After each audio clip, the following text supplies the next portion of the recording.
Deborah's father is being detained in the police station after being involved in a traffic collision. Iniimbestagahan pa ito ng mga pulis kung papasakahan ba ito ng kasong reckless imprudence resulting to physical injuries and damage to property. Iyon nga lang, tila mas madedetain pa ito ng matagal dahil ang mismong biktimang nag-complain ay tila may balak ding mag-file ng grave threat. Ayon sa police blotter, banda alas 8 raw ng umaga ay nabangga ng minamanehong truck ng tatay ni Deborah ang isang pribadong kotse na nagresulta nga sa pagkasirang ng harapan nito. Nagtamo rin ito ng mga galos ang nasa loob ng kotse at bukod doon ay binantaan daw di umano ng tatay ni Deborah ang taong sakay sa loob na papatayin daw ito kapag nagsumbong sa mga pulis. Deborah's father denied all these things at ang masaklap pa sa mga pangyayaring ito ay hindi man lang ito nakuna ng CCTV dahil malapit sa dump site ang nangyaring aksidente. Sira rin ang dashcam ng may-ari ng kotse, kaya walang ibang nagawa ang mga pulis kundi idetina ang tatay ni Deborah rito sa police station. The police refused to name the complainant too. For a reckless imprudence case, like one can only be detained for more than 30 hours, but for a grave threat. Napahinto si Attorney Lexus sa pag-iexplika ng magsalita si Deborah. Pero Attorney Lexus, sabi ni Papa, hindi raw totoo na may binangga siya at hindi rin daw totoo na sinabihan niyang papatayin niyang may-ari ng kotse. Nasa harap niya ito ngayon at katabi nito si Nanay Lena. Tumangutango siya. Deborah, that's why they are still detaining him here. He is not yet officially jailed. They are still investigating him. And what we should hope right now is that the police won't base with him dahil kung ganoon ang mangyari, doon tayo magkakaproblema. They will file charges with him, and even though we can file a bail, he can still be imprisoned for some days or even up to a month. Pero iho, bakit ang asawa ko lang ang nakadetain? Alalang-alalang tanong ng nanay ni Deborah. Bakit parang nakapagdesisyon na sila na talagang nagkasala ang asawa ko? Ma, kaninang umaga pa po nangyaring aksidente at nakuha na po nilang statement ng complainant and they are still investigating his hide. It might be that the complainant's statement was supported with details. Kaya ganun ang nangyari. The complainant might have witnessed too. But it doesn't mean that he's already a criminal. That's why I'm here to prove that he's not. Napahawak sa kamay ni Attorney Lexus ang nanay ni Deborah at napaiyak na lang. Hindi naman mawala-wala ang tingin ni Deborah sa selda kung saan naroon ang tatay nito. Deborah's mother went home afterwards at halos hindi pa nga ito makauwi dahil sa estado ng asawa nito. Meanwhile, nagpaiwan silang dalawa ni Deborah sa labas ng police station para maghintay ng resulta ng investigasyon. They stayed there for hours without the plan to give up. At nang dumating nga ang alas 11 ng gabi, dumating na ang hinihintay nila. Reckless imprudence resulting to physical injuries and damage to property and a grave threat. Anunsyo ng pulis, naiyak na lang si Deborah. Deborah, don't worry. We can request for another immediate investigation. Pagpapapanatag niya kay Deborah. Can we finally know who the complainant is?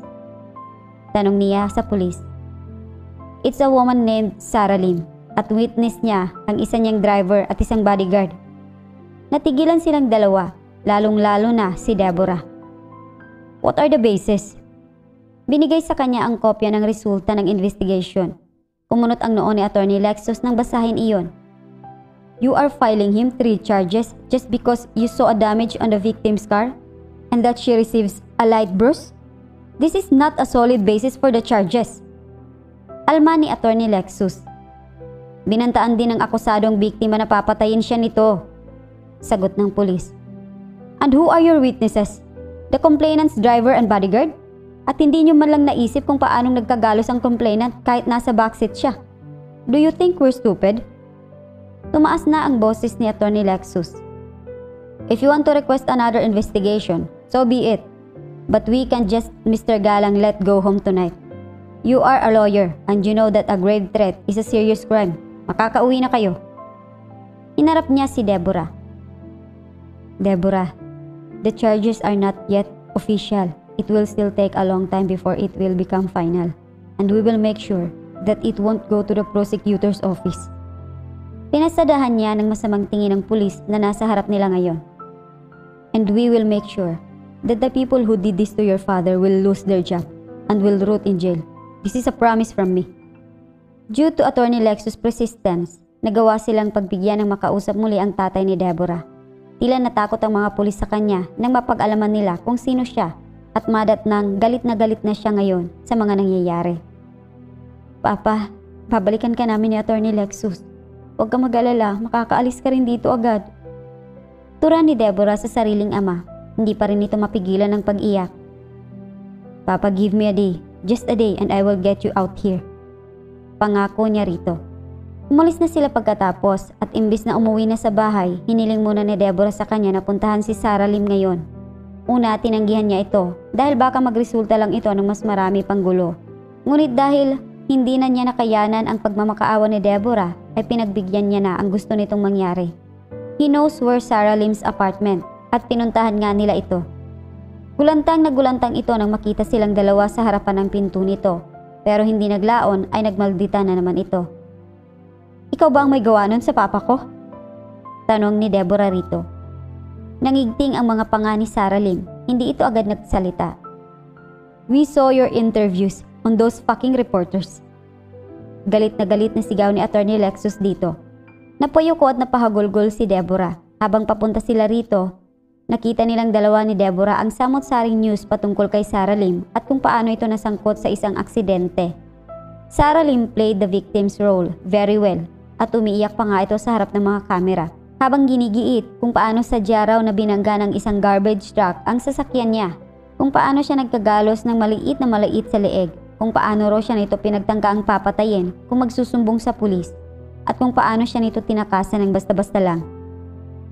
Please, sabihin mo sa amin ang totoo.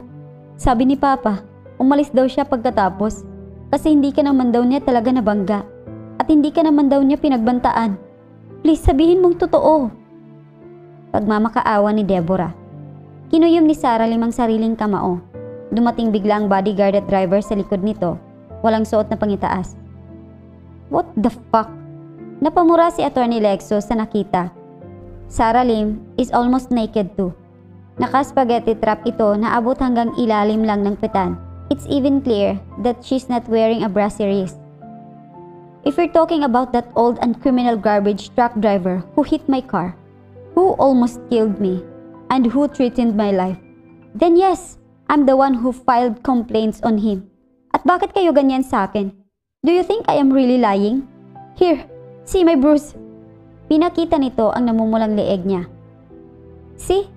Sa lakas ng pagbunggo niya sa kotse ko, kamuntikan na akong mamatay. Lumuha ito at maya-maya pa ay nilaanan nito si Deborah ng tingin. And bitch, what did you say? Papa, ha? Ngumisi ito. I did not even know that old criminal garbage truck driver is your father.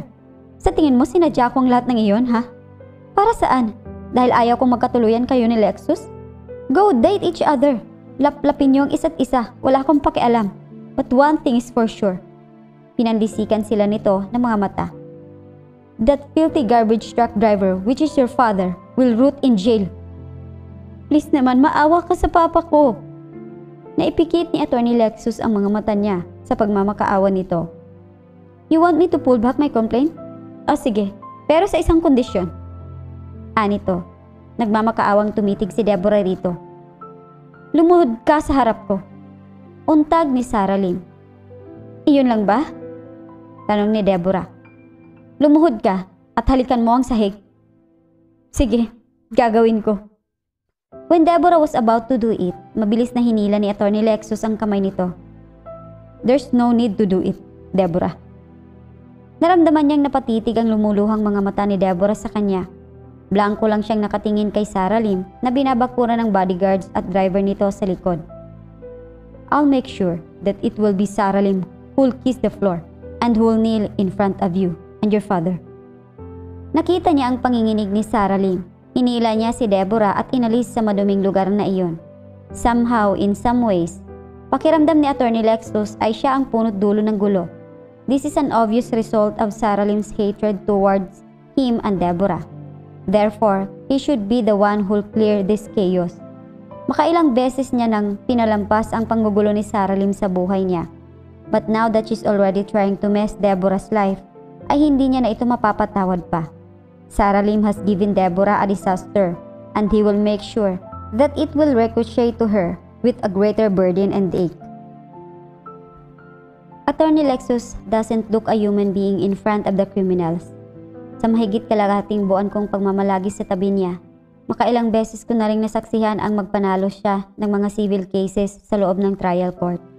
At sa mga sandalingang pinagmamasdan ko kung paano niya i-defend ang mga kliyente niya sa harap ng judge, masasabi kong iba siya sa loob ng silid na iyon kaysa sa kung sino siya kapag kasama ko o nasa law firm niya.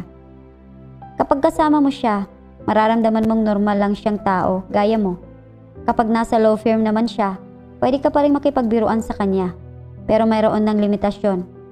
Pero kapag nasa loob na siya ng trial court, tila nag-iibang anyo siya. His face is emotionless. His eyes are cold at hindi mo mababasa kung ano ang nasa isipan niya. All the criminals are afraid of him, kaya sinisigawan siya ng mga ito during the hearings and the trials. At nakita ko ang muli ang anyo niyang iyon kanina sa police station at pati na sa harap ni Sarah Lim. Nanginginig ang mga ito habang kausap siya. Even who was just beside him, listening and observing, ay ramdam din ang bigat sa mga sinasabi niya. Gayunpaman, ibang-iba naman siya noong kausap niya ang papa ko. He was assuring him that everything will be fine at mataas na mataas ang naging pananalig ni Papa sa kanya. Si Papa ay yung tipong hindi madaling magtiwala sa mga tao, kaya noong nakita kong naging ganun siya kay Attorney Lexus kanina, ay nanlambot na lang ang puso ko. We're already here. Anunsyo niya. Hindi ko malang namalayan na nasa tapat na pala kami ng bagong bahay ni na Mama at Papa. Sabay na kaming bumaba ng kotse niya at sabay na rin kaming pumasok ng gate. Napatuyo agad si Mama nang makarating kami sa loob. Kinuha niya ang bag ko at inilagay sa table habang kinuha niya naman ang coat ni Attorney Lexus para isampay sa likod ng pinto. Gaya ko, magang-magari ng mga mata ni Mama at tila hindi pa rin siya nahihinto sa pag-iyak. Ang papa niyo. Alalang-alala niyang tanong sa amin habang nakahawak siya sa parehong kamay namin ni Attorney Lexus. Hindi ako nakatingin kay Mama nang kumirot naman ang puso ko. Reckless imprudence resulting to physical injuries and damage to property. And a grave threat po ang naging resulta ng initial investigation nila kay Papa, Mama. Anak ni Attorney Lexus. Naiyak ulit si Mama. Pero huwag kayong magalala dahil hihiling ulit tayo ng isa pang investigation. It's obvious that the police are sabotaging everything simply because the complainant have a big name. Pero hindi ko po hayang magtagumpay sila. I will do everything I can to solve this mess. Papa will be free soon, and all the people behind this will pay for what they've done. Mas hinigpitan na lang ni Mama ang pagkapit niya sa kamay ni Attorney Lexus. At kahit umiiyak, ay nagawa niya pa kaming tanungin kung kumain na kami. May hinanda siyang pagkain sa amin sa kusina. At kahit ang hirap kumain dahil sa nangyari sa araw na ito, ay nagawa ko pa ring sumubo dahil luto iyon ni Mama. Mas marami nang nakain si Attorney Lexus kaysa sa akin eh. At nang matapos nga kami ay nagpunta kami sa dati naming bahay sa dump site. Umupo kami ni Attorney Lexus sa malaking bangko sa labas niyon at doon ay nag-usap. Hindi lang inis ang naramdaman ko kay Papa dati nung nalaman kong hindi siya marunong magbasa at magsulat. Pagbabahagi ko sa kanya habang nakatingin sa bundok ng basura na nasa harapan namin. Gabi na, pero dahil may mga ilaw pa rin doon, ay nagawa ko pa rin tingnan ang lugar kung saan ang dami-dami kong naipong alaala simula pa noong bata ako. Nagalit din ako sa kanya kasi pangalan niya lang, pati pangalan ko at ni Mama ang kaya niyang isulat. Kaya talagang naging ganun ang pakiramdam ko sa kanya. Natanong ko sa sarili ko kung paanong tumungtong siya sa ganoong edad nang hindi man lang natututunan ng mga simple. Pero napaka-importanting bagay na iyon at kada naiisip ko nga iyon ay naiiyak na lang ako. May namuong bukol sa lalamunan ko. Hinahiya ko na rin siya dati sa mga kaklase ko noong elementary ako. Pero ang nakakatawa lang, napangiti ako nang may maalala. Kahit naiinis at galit ako sa kanya, ayaw na ayaw ko siyang sinasaktan, pinapahiya o inalipusta ng iba. Isang beses nga, sinigawan siya sa harap ng maraming tao noong may-ari ng truck niya dati. Kaya sinugod ko agad yung nanigaw sa kanya. Simula noon, ingat na si Papa na makita ko siyang ginaganon. Pero alam ko pa rin na nangyayari pa rin ang mga ganong bagay. Nangyayari pa rin. Napahagulgul ako. Naalala ko bigla si Sarah Lim. Sa galit ko sa kanya, naiiyak na lang ako ulit. Tinawag ako ni Attorney Lexus. Napatingin ako sa kanya kahit hindi ko maitsura ang mukha ko.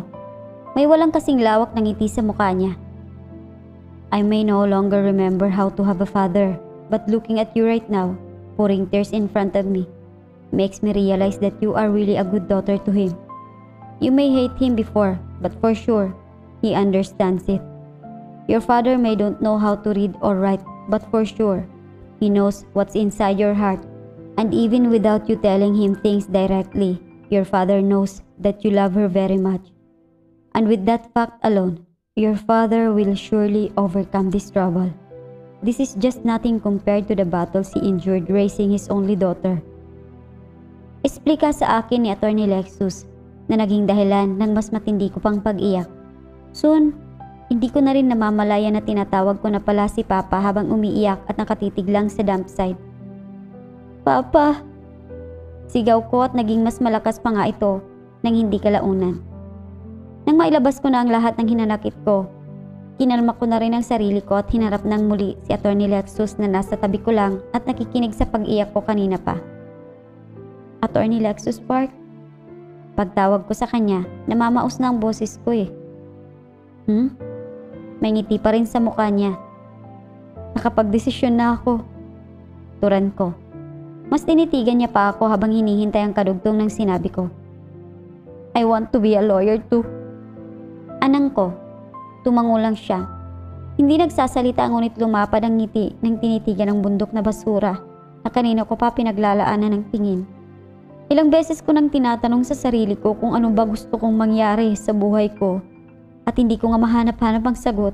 But by simply witnessing an injustice today, I think I already found the answer. Paniguradong mas marami pa ang gaya ni Papa na nakakaranas ng ganitong klaseng kawalan ng hustisya. Kaya mas maigi lang din mas dumami pa ang mga nagtatanggol sa mga gaya niya. The world is not fair. That's why there's always a lawyer whose task is to level the playing field. I think I should already start updating my resume. Tura ni Attorney Lexus, hindi pa rin nawawalang ngiti sa kanyang mukha. Tumayo siya mula sa pagkakaupo at maya-maya pa ay bumaling ang tingin niya sa akin. I think another star lawyer is about to be born. It's just impossible that your father doesn't have any witnesses to help him out.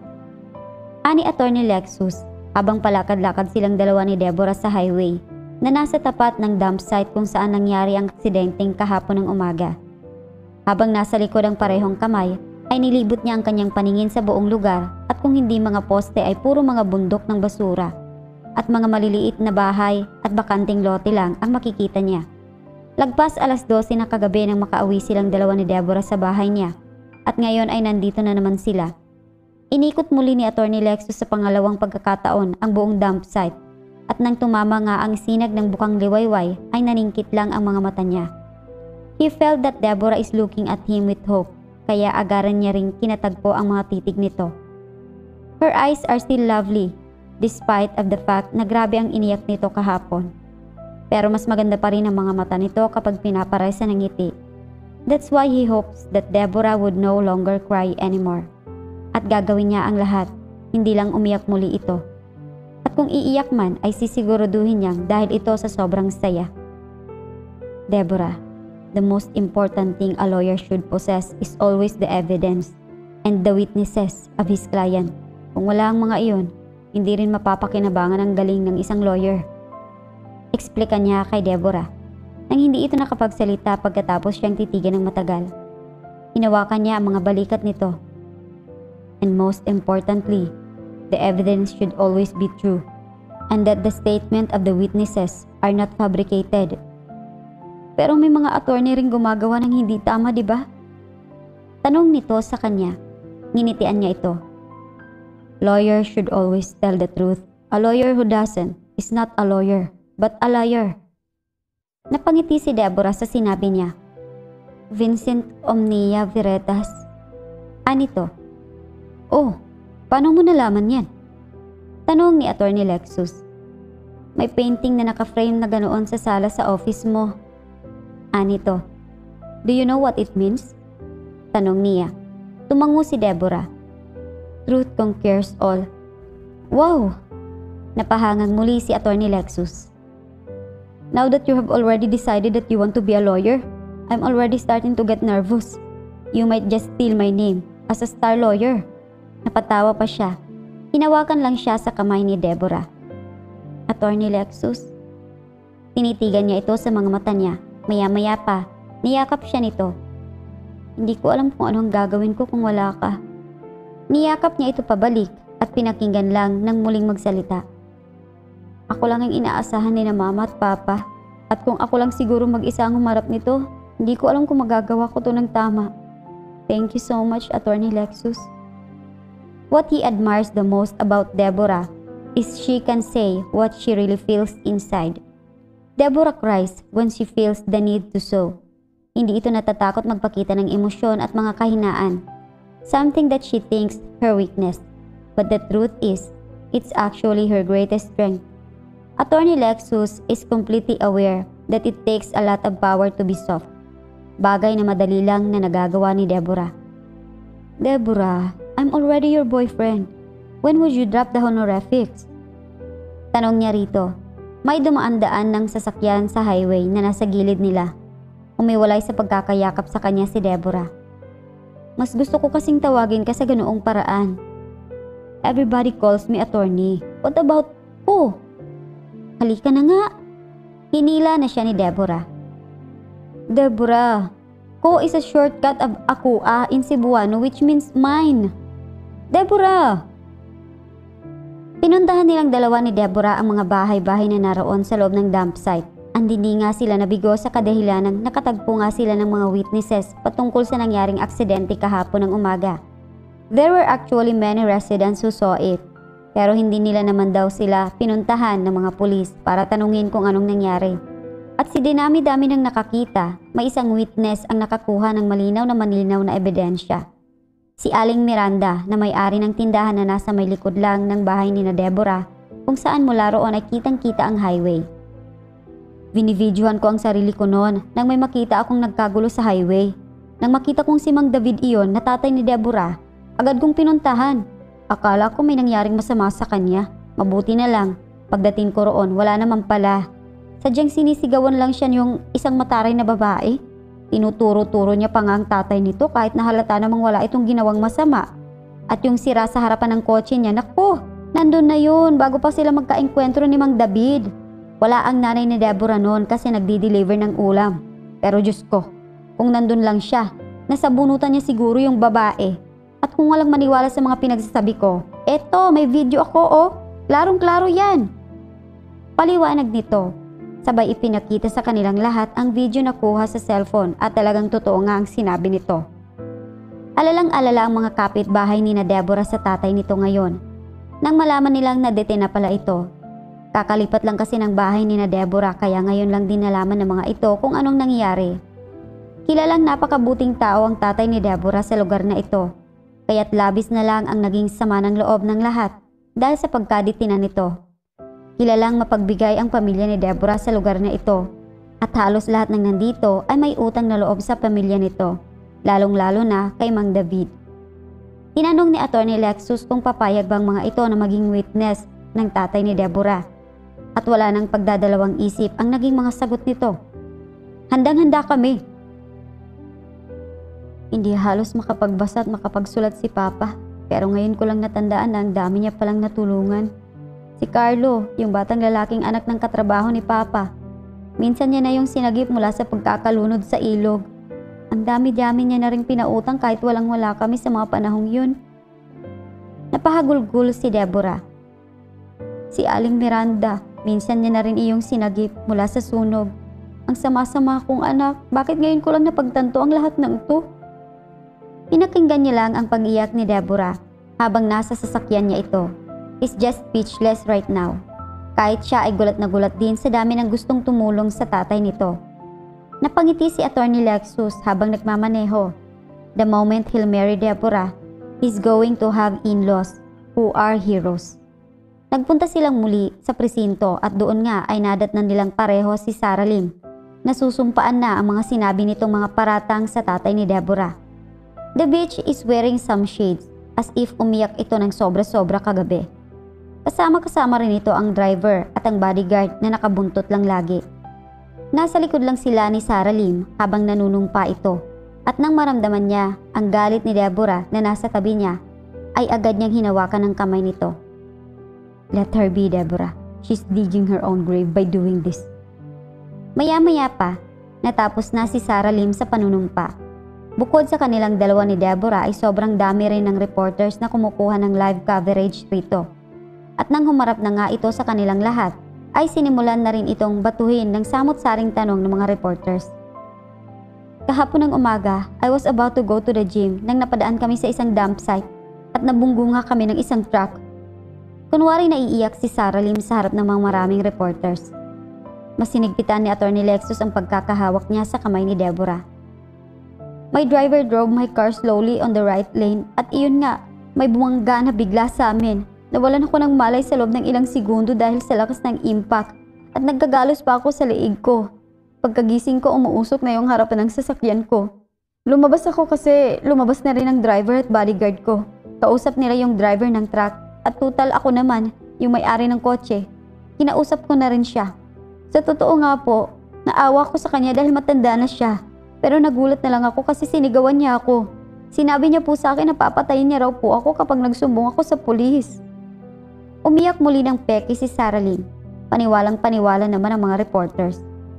Kamunti ka nang mawalan ng lakas si Deborah dahil sa mga narinig niya mula kay Sarah Lim. Kaya niyakap na lang niya ito. Maya-maya pa, umalis na si Sarah Lim. Nilingon silang dalawa ni Deborah at nginisihan. Pag-alis nito, napunta naman lahat ng atensyon ng reporters kina Atty. Lexus, pero hindi niya naman ito in-entertain. He refused to give any statement for the moment, kaya wala na ring nagawa ang mga ito. Nang makaalis na mga reporters, muli nilang binisita ang tatay ni Deborah. Deborah just embraced his father.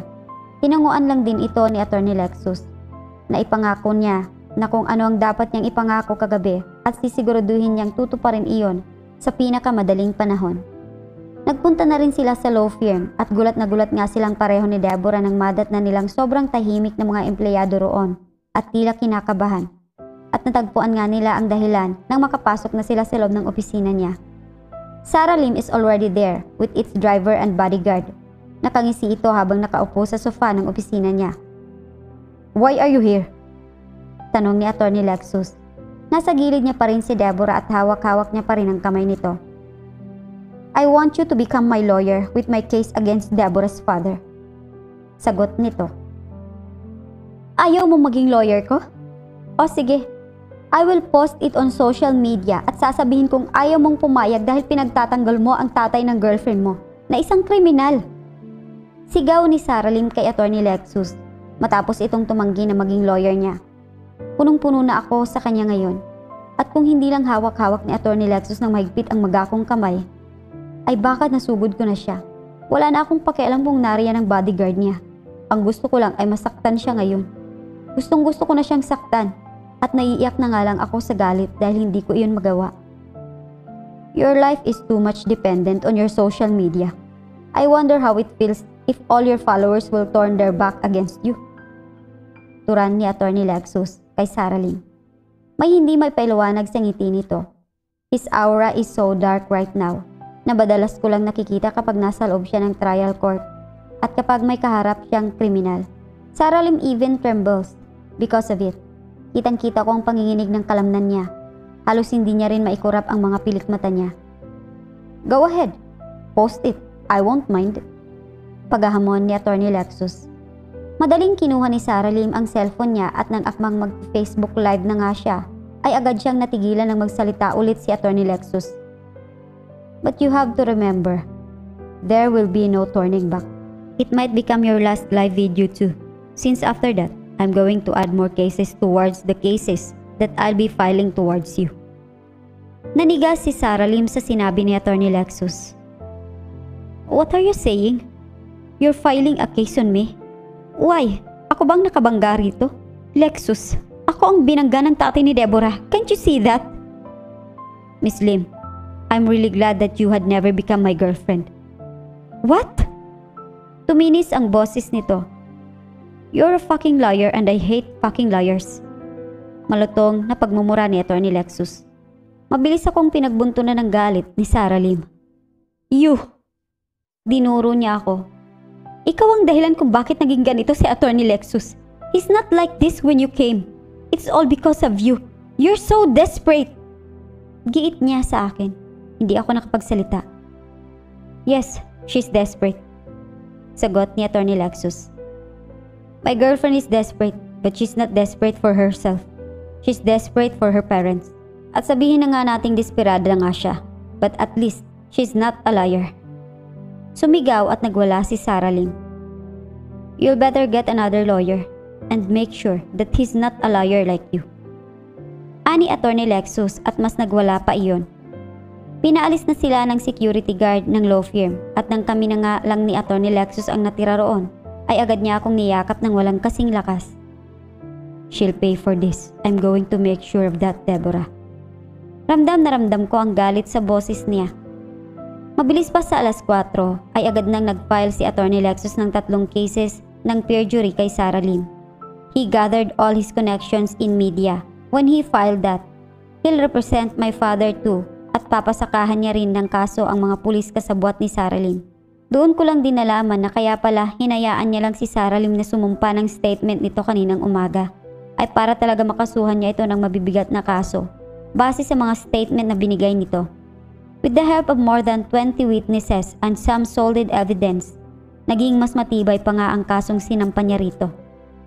And within just few hours, ay nagawa niyang palayain si Papa sa kulungan at nagawa niya rin namang ipadampot si Sarah Lim na noong una ay sinubukan pang tumakas.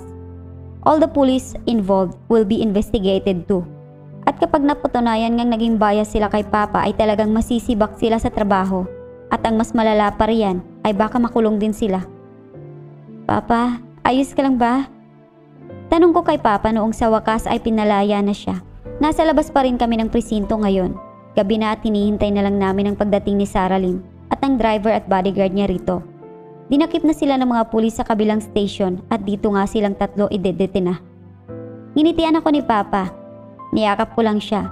Napahagulgol naman si Mama nang hinawakan niya ang mukha ni Papa. Lumapit si Papa kay Attorney Lexus pagkatapos at panay nga lang din ang pasasalamat niya rito. Wala po yun, Papa. Wala po yun. Pagpapapanatag sa loob ni Attorney Lexus kay Papa. Niyakap siya ni Papa at napayak na lang din ako. Bukod sa amin, may mga reporters ding nakaabang kay Sarah Lim. May mga followers turned to haters niya ring nagla-live sa iba't ibang social media sites. She's trending right now as the social media liar. Hindi nga naglaon, dumating na ang isang police patrol na tangan-tangan sina Sarah Lim. Pinagkaguluhan siya ng lahat at nang makarating nga siya sa harap namin, ay may kung sinong tumulak sa kanya na naging dahilan upang mapalhod siya sa harap naming lahat. May kung sinong tumulak din sa bodyguard at driver niya. Nabunggo siya nito at naging dahilan nga ito para mapahalik siya sa sahig. Do you think I can't get out of this? Aniya sa amin nung makatayo na siya sa tulong ng mga pulis na nasa likod niya. I have the money, the resources, the connection, and lastly, I am Alim. Nagkamali kayo ng binangga. Nagkamali kayo. That's not going to happen. We're going to make sure that you won't be able to get out of this. May isang babae at lalaking biglang dumating. Nasa mid-60s na ang mga ito at tila mayayaman. Mukhang mag-asawa. Attorney Lexus Park. Attorney Lexus Park, we are very sorry that our spoiled daughter acted like this. Ani ng lalaki na siya ring nagsalita kanina. And to you, Mr. Galang. Nagbow siya sa harap ng papa ko ng sobrang tagal kasama ng asawa niya. They have a thick Chinese accent with their English. And to your family, we are very very sorry. We are so ashamed because of this. Nagbow sila sa harap naming lahat. Panay pa rin ang flash ng mga kamera sa amin. Pinanood lang namin ang paglalakad ng mga magulang ni Sarah Lim patungo sa kanya. At gulantang-gulantang nga kami sa sunod na ginawa ng tatay niya nang makaharap na siya nito. Nakakahiya ka! Sigaw nito sabay sampal ng walang kasing tindi kay Sarah Lim. Naunang umalis ang tatay niyang sumampal sa kanya. Sinabunutan muna siya ng nanay niya habang umiiyak bago ito sumunod sa tatay niya. Sarah Lim was clearly embarrassed in front of so many people. At talagang ngang bumalik sa kanya ang lahat ng ginawa niya sa papa ko. Naawa rin ako sa kanya pero pinigilan ko lang ang sarili ko. Some people are just too evil that they deserve a hard slap of karma on their face. Nang makapasok na si Mama at Papa sa backseat ng kotse ni Attorney Lexus, napahawak na lang ako sa kanang kamay niya. He smiled at me in return at pinaandar niya na lang ang kotse niya. But again, believing on karma is a lazy thing. Maaring hindi ito dumating at baka umasa ka lang sa wala. That's why there are lawyers. Lawyers are God's people whom He'd given the authority to execute fairness when karma is absent. Thanks God, I have a boyfriend which is a lawyer. Thanks God.